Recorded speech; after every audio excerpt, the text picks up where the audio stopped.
বঙাইগাঁৱত দিব্যাংগ এজন যুৱকৰ চিকিৎসাৰ ব্যৱস্থা কৰি দিলে মুখ্যমন্ত্ৰী ডক্টৰ হিমন্ত বিশ্ব শৰ্মাই। যুৱকজনৰ কাষত চিৰিত বহি স্বাস্থ্যৰ বুজ ললে ডক্টৰ শৰ্মাই। জিএমচিএইচৰ অধীক্ষক অভিজিৎ শৰ্মাৰ সৈতে ভিডিঅ' কল কৰি চিকিৎসাৰ বিষয়ে সুধিলে মুখ্যমন্ত্ৰীয়ে। 2 দিনৰ ভিতৰত যুৱকজনক জিএমচিএইচলৈ নিয়াৰ ব্যৱস্থা কৰি দিবলৈ উপায়ুক্তক নিৰ্দেশ দিলে মুখ্যমন্ত্ৰী ডক্টৰ শৰ্মাই।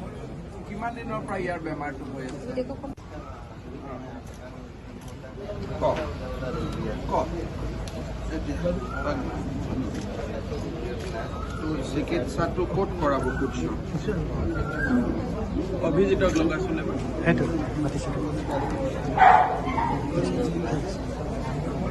কিমান দিনৰ পৰা ইয়াৰ বেমাৰটো হৈ আছে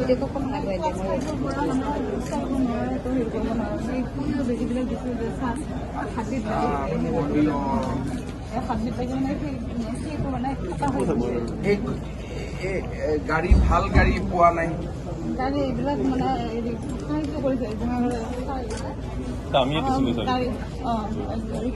নৱদ্বীপ আজিকালি খুব ভাল গাড়ী ওলাইছে মানে ফিলে নকৰিব গাড়ী উলিয়াই দিব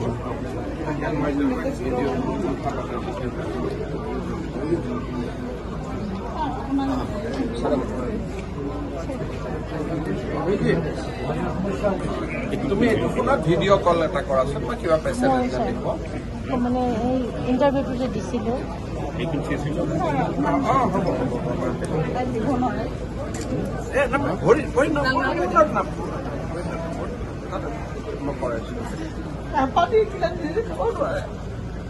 হাতখনতো অসুবিধা হয় না এইটো ট্ৰিটমেণ্ট ওলাইছে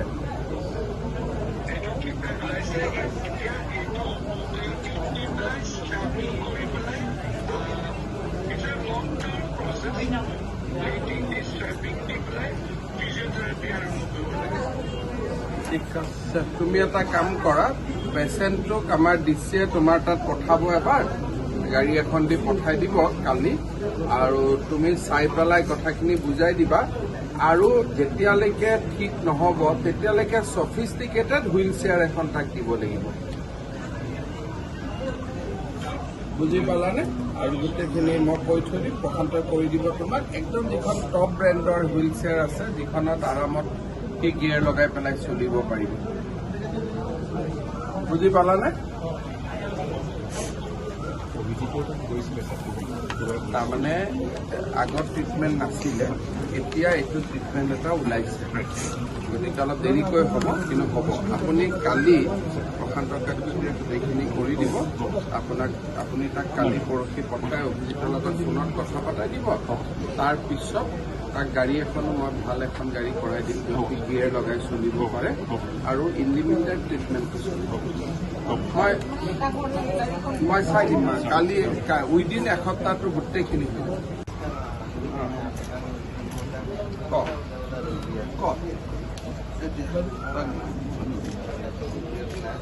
চিকিৎসাটো ক'ত কৰাব খুজিছো অভিজিতক লগাইছিলে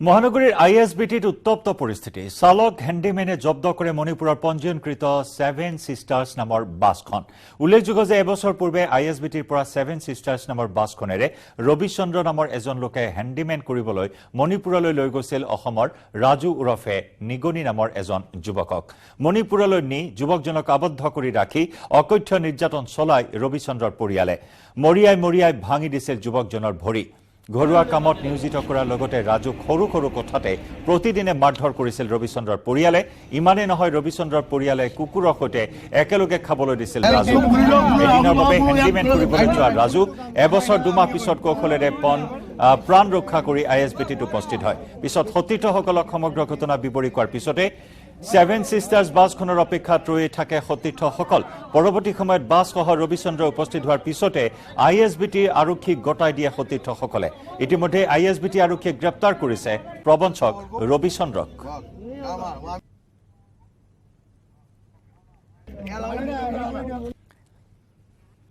আমি আপোনাক জনাইছো যে কেইবাটাও কাৰ্যসূচীৰে বঙাইগাঁৱত আছে মুখ্যমন্ত্ৰী ডক্টৰ হিমন্ত বিশ্ব শৰ্মা এই মুহূৰ্তত বঙাইগাঁৱৰ জনতাক সম্বোধন কৰিছে মুখ্যমন্ত্ৰীগৰাকীয়ে এখন জনসভাত আগবঢ়াইছে পোনপটীয়া সম্প্ৰচাৰ আৰু পৰম্পৰাই আমাক প্ৰকৃতিৰ লগতে সকলো জীৱৰ প্ৰতি সমানে গুৰুত্ব প্ৰদান কৰিবলৈ আৰু শক্তিশালী মূল্যবোধৰ আধাৰত সামাজিক নিয়ম শৃংখলা আৰু অনুশাসনৰ বান্ধোনেৰে সমাজক একতা আৰু শান্তি সম্প্ৰীতি অটুট ৰখাত অৰিহণা যোগাই আহিছে। একোটা জাতিৰ স্বকীয় ভাষা সংস্কৃতিয়ে জাতিটোক বিশ্বৰ সন্মুখত সসন্মানে থিয় হৈ থাকিবলৈ প্ৰেৰণা যোগায়। ভাষা সংস্কৃতি কলা সাহিত্য সংস্কৃতিৰ চৰ্চাই একোটা জাতিক প্ৰাণৱন্ত আৰু জীৱন্ত কৰি ৰাখে। অসমৰ ভূমিপুত্ৰ কোচ ৰাজবংশী জনগোষ্ঠীক এই বিচুৱা উৎসৱে শক্তিশালী ৰূপত আগুৱাই নিয়াৰ বাবে প্ৰেৰণা যোগাই আহিছে। চহকী ঐতিহ্যৰ পৰিচয় বহন কৰা কোচ ৰাজবংশী জনগোষ্ঠীটোৰ এক গৰিমামণ্ডিত ইতিহাস আছে। কোচ ৰাজবংশী জনগোষ্ঠীৰ মূল বাসস্থান হিচাপে চিহ্নিত ঐতিহাসিক কমতাপুৰ ৰাজ্যই অসমৰ লগতে উত্তৰ-বংগ, বিহাৰৰ পূৰ্ণিয়া জিলা আৰু বাংলাদেশৰ ৰংপুৰ অঞ্চল পৰ্যন্ত সামৰি লৈছিল। অসমৰ ভিতৰত অবিভক্ত গোৱালপাৰা জিলা, অবিভক্ত কামৰূপ, দৰং আৰু লখিমপুৰ জিলাৰ উপৰিও বৰাক উপত্যকাৰ কাছাৰ জিলাত কোচ ৰাজবংশীসকলে বসবাস কৰি আছে। চুবুৰীয়া ৰাজ্য মেঘালয়ৰ গাৰো পাহাৰ এলেকা আৰু ত্ৰিপুৰাতো বহু সংখ্যক কোচ ৰাজবংশী লোকৰ বসতি আছে। সেইদৰে প্ৰতিবেশী ৰাষ্ট্ৰ ভূটান আৰু নেপালতো কোচ ৰাজবংশী লোক থকা আমি সকলোৱে গম পাওঁ।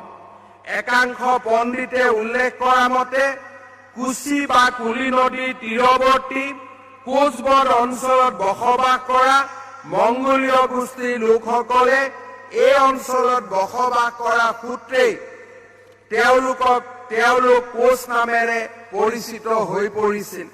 পণ্ডিতসকলে দিয়া আন এক ধাৰণা মতে তিব্বতৰ পৰা অহা মংগোলীয় লোকসকলৰ এইটো ঠালে পোনতে কৰতোৱা নদীৰ পাৰত পৌনত দেশত বসতি কৰিছিল। তাৰ পৰা প্ৰব্ৰজিত হৈ তেওঁলোকে গোৱালপাৰা জিলাৰ মাজেৰে বৈ যোৱা সোণকোষ নদীৰ দুই পাৰে বসতি কৰিবলৈ লৈছিল। এই সোণকোষ নদীৰ পাৰত বসতি কৰা সূত্ৰেই তেওঁলোকৰ সময়ত নদীখনৰ নামেই কোচ হিচাপে পৰিচিত হৈ পৰিছিল।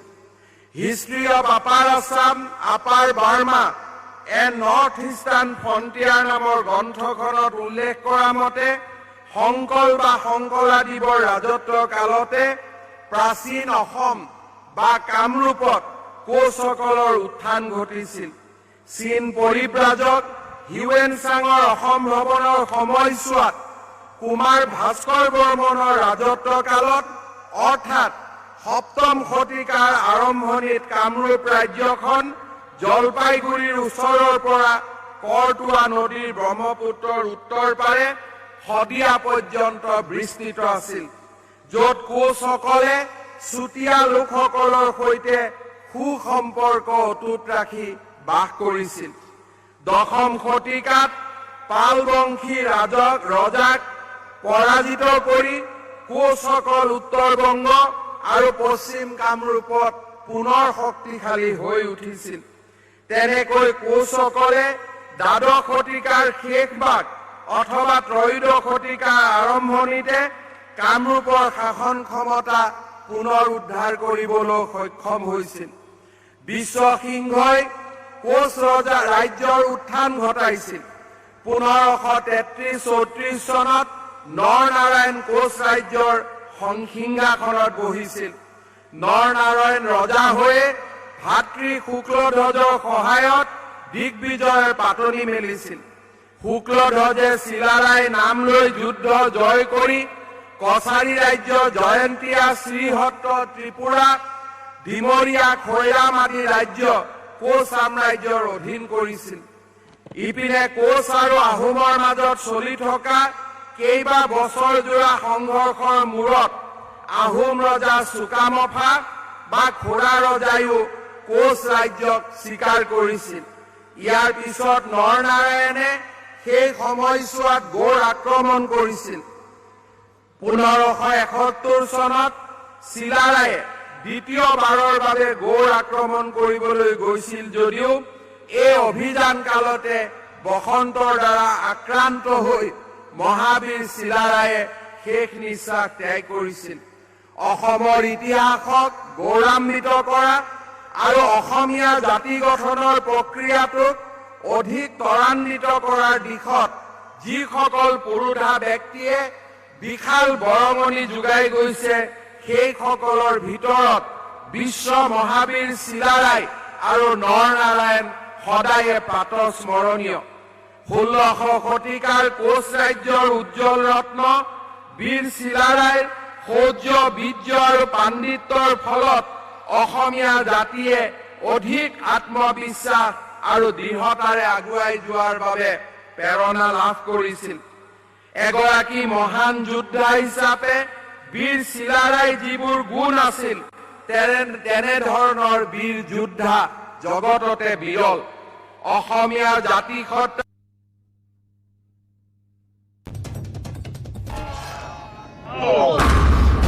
মাইথান ষ্ট্ৰং, মাইথান ষ্টীল নিৰ্মাণৰ মানদণ্ড।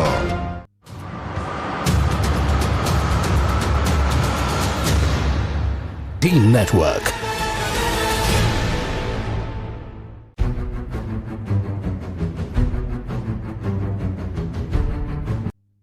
জাতি সত্তা আমি অত্যন্তভাৱে সংখ্যালঘুত পৰিণত হৈছো।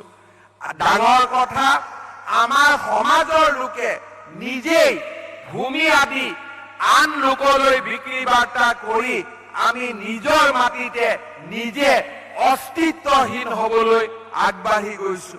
মই বিশ্বাস কৰো যে কোচ ৰাজবংশীৰ সমাজে নিজৰ মাজত এটা শক্তিশালী পৰম্পৰা গঢ়ি তুলিব যে লাখ টকা মাটিৰ মূল্য বেছি পালেও আমি কোচ ৰাজবংশীসকলে আমাৰ নিজৰ ভূমি আন জাতি সত্তালৈ আমি বিক্ৰী নকৰো। তেনে এক আন্দোলন আমি নিৰ্মাণ কৰিব লাগিব। কমতাপুৰ আৱেগ হ'ব নোৱাৰে, কমতাপুৰ বাস্তৱ হ'ব লাগিলে কমতাপুৰত আমাৰ সংখ্যাগৰিষ্ঠতা থাকিব লাগিব, কমতাপুৰত আমাৰ ভূমিৰ অধিকাৰ থাকিব লাগিব। কিন্তু আজিৰ কমতাপুৰত আমি সংখ্যাগৰিষ্ঠতাও নহয়, কমতাপুৰত আমাৰ ভূমিৰ অধিকাৰো নাই। অকল ৰাস্তাত শ্লোগান দিলে কমতাপুৰ নিৰ্মাণ নহয়। কমতাপুৰ নিৰ্মাণ হ'বৰ বাবে আমি আমাৰ ভূমিক আমি সংৰক্ষিত কৰি ৰাখিব লাগিব। আমাৰ জাতি সত্তাক আমি জ্ঞান বিজ্ঞান শিক্ষা সংস্কৃতিৰ পোহৰেৰে আলোকিত কৰিব লাগিব। আৰু আমি যাতে কোনো কাৰণতে ভৰিৰ মাটি কাকো এৰি নিদিওঁ, তাৰ বাবে আমাৰ মাজত আমি স্থায়ী নিয়ম আৰু পৰম্পৰা বনাব লাগিব। কোচ ৰাজবংশী সমাজখনৰ মোৰ দীঘলীয়া ৰাজনৈতিক কালত মই দেখা আটাইতকৈ ডাঙৰ প্ৰত্যাহ্বান হৈছে যে আমাৰ নেতাসকলৰ মাজত অনৈক্য। কোচ ৰাজবংশীৰ যিকোনো ছাত্ৰ সংগঠনেই হওক বা আন যিকোনো অনুষ্ঠানেই হওক, কেইটামান দিন সুন্দৰভাৱে ঠন ধৰি উঠাৰ পিছতে এবছৰ দুবছৰৰ ভিতৰত আকৌ খণ্ড বিখণ্ড হৈ যায়। তাৰ ফলত এই জাতিটোৱে উপযুক্ত নেতৃত্বৰ পৰা বঞ্চিত হৈ আহিছে। আজি যি মুহূৰ্ততে বড়ো সমাজক আপচুৱে নেতৃত্ব দিয়া আৰম্ভ কৰিলে, আমাৰ অসমীয়া জাতি সত্তাক 70 আৰু 60 দশকত সাহিত্য সভাই যিদৰে নেতৃত্ব দিছিল, তেনেকে দুটা দশক কোচ ৰাজবংশীসকলক এক শক্তিশালী ৰাজনৈতিক শৈক্ষিক আৰু সাংস্কৃতিক নেতৃত্বৰ প্ৰয়োজন। চৰকাৰৰ বিৰুদ্ধে আমি আন্দোলন কৰাৰ পৰিৱৰ্তে নিজৰ ভিতৰতে একতা আৰু সমন্বয়ৰ এক মহান আন্দোলন নিৰ্মাণ কৰিব লাগে। আৰু যেতিয়া আমি নিজে একত্ৰিত হ'ম, যি ধৰণে বিশ্ব মহাবীৰ চিলাৰাই আৰু নৰনাৰায়ণ অপৰাজিত হৈ আছিল, আমিও অপৰাজিত হৈ থাকিম, আমিও অপ্ৰতিৰোধ হৈ থাকিম। সেইবাবে যেতিয়াই মোৰ কাৰ্যালয়লৈকে বা বিভিন্ন সমাজত আক্ৰাসুৰ নেতৃবৃন্দ মোৰ ওচৰলৈ যায়, মই সদায় তেওঁলোকক এটাই বাণী দিওঁ, একতা আৰু সমন্বয়। একতা আৰু সমন্বয় যেতিয়া আমি স্থাপন কৰিব পাৰিম, আমাৰ জাতিসত্তা নিশ্চিতভাৱে আগুৱাই যাব। কোচ ৰাজবংশীসকলৰ কি নাই? নামনি আৰু মধ্য অসমৰ বুৰঞ্জীয়ে হ'ল কোচ ৰাজবংশীৰ বুৰঞ্জী। আজি উত্তৰ বংগৰ বুৰঞ্জীয়ে হ'ল কোচ ৰাজবংশীৰ বুৰঞ্জী। এই মহান জাতিটোৱে আজি উত্থানৰ ৰাস্তা দেখাৰ বাবে অপেক্ষা কৰি আছে। মই বিশ্বাস কৰোঁ এই বিচুৱা উৎসৱে আমাক আকৌ এবাৰ একত্ৰিত কৰিব আৰু এই বিচুৱা উৎসৱে আমাৰ মাজত সমন্বয়ৰ সাঁকোডাল শক্তিশালী কৰিব। কমতাপুৰ স্বায়ত্তশাসিত পৰিষদৰ জৰিয়তে কোচ ৰাজবংশী লোকক অলপ হলেও ৰাজনৈতিক ক্ষমতা ঘূৰাই দিয়াৰ বাবে আমাৰ ৰাজ্য চৰকাৰে প্ৰচেষ্টা চলাইছে। মই বিশ্বাস কৰোঁ কমতাপুৰ অট'নমাছ কাউন্সিলৰ গাঁওসমূহ চিনাক্তকৰণৰ পিছত এই কাউন্সিলখনক আমি সকলো ধৰণৰ মৰ্যাদা প্ৰদান কৰিম, যাতে ভূমিৰ ওপৰত চৰকাৰৰ নহয় কমতাপুৰ অট'নমাছ কাউন্সিলৰহে অধিকাৰ হয়। তেনে এক স্থায়ী ব্যৱস্থা নিৰ্মাণৰ বাবে মই অপেক্ষা কৰি আছো। মই বিশ্বাস কৰোঁ যে আমাৰ লক্ষ্য হ'ব লাগে অহা 2 বছৰত কেনেকে আমি কমতাপুৰ অট'নমাছ কাউন্সিলখনক শক্তিশালী কৰিব পাৰোঁ, কেনেকে আমি কমতাপুৰ অট'নমাছ কাউন্সিলখনক এটা প্লেটফৰ্ম হিচাপে লৈ বিচুৱাকে ধৰি গোৱালিনীকে ধৰি আমাৰ সমগ্ৰ সংস্কৃতিসমূহ আমি বিশ্বৰ বুকুলৈ লৈ যাব পাৰোঁ, কেনেকে আমাৰ ঐতিহ্যসমূহক উভতাই নিব পাৰোঁ। গোহাঁই কমল আলি আমাৰ এক ঐতিহ্য, ইয়াক আমি পুনৰুদ্ধাৰ কৰিব পাৰোঁ নে নাই, এনেকে বিশাল আৰু ডাঙৰ চিন্তাৰে আমাৰ কোচ ৰাজবংশী জনগোষ্ঠীয়ে নিজৰ মাজত এক নৱজাগৰণৰ সৃষ্টি কৰিব লাগিব। বঙাইগাঁও জিলাত যোৱা 2 বছৰত লোৱা আমাৰ প্ৰচেষ্টাসমূহে মেডিকেল কলেজ, ইঞ্জিনিয়াৰিং কলেজ, এতিয়া নতুনকৈ বিশ্ববিদ্যালয় আদিয়ে আমাৰ আত্মসন্মান আৰু আত্মমৰ্যাদাক বহুদূৰ আগুৱাই লৈ যাব। এই সমূহক আমি সমল হিচাপে লৈ আমি অহা 10টা বছৰত আমি কেনেকৈ আগুৱাই যাম, আমাৰ ভাষা সংস্কৃতিক আমি কলৈকে লৈ যাম, আমাৰ নৃত্য গীতক আমি কলৈকে লৈ যাম, আমাৰ মাজত ক্ৰীড়া সংস্কৃতিৰ পৰিৱেশ কেনেকৈ নিৰ্মাণ কৰিম, এই সম্পৰ্কে এক সুস্পষ্ট আৰু দীৰ্ঘদিনীয়া নীতি আৰু কাৰ্যসূচী নিৰ্মাণ কৰাৰ প্ৰয়োজনীয়তা আছে। জনজাতিকৰণ আমাৰ বাবে এটা সমস্যা। আমি প্ৰচেষ্টা কৰিছো আজি অবিভক্ত গোৱালপাৰা জিলাৰ কোচ ৰাজবংশীসকলৰ জনজাতীয় ষ্ট্ৰং নহয় মাইথান ষ্ট্ৰং, মাইথান ষ্টীল নিৰ্মাণৰ মানদণ্ড।